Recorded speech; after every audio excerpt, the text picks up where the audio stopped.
Introducing bar elements. We select the item from the global library.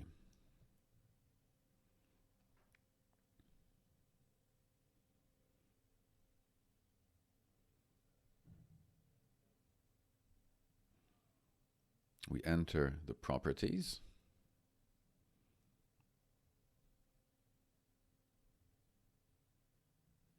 We rotate the element cross-section by 90 degrees.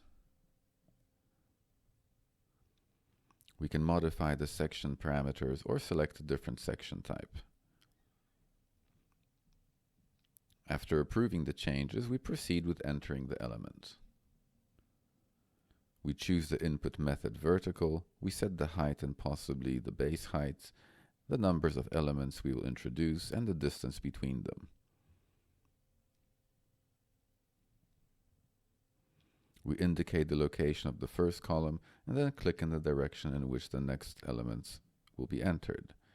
We introduce new elements, also selecting them from the global library. We're going to enter a horizontal element, so we change the input icon. We define the height of the element, axis position, and the number of elements. We indicate the beginning and the end of the item.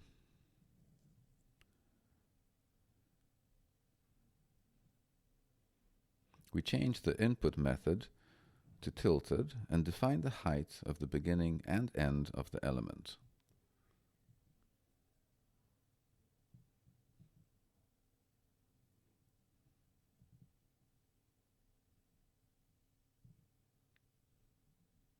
We define the beginning and end of the element.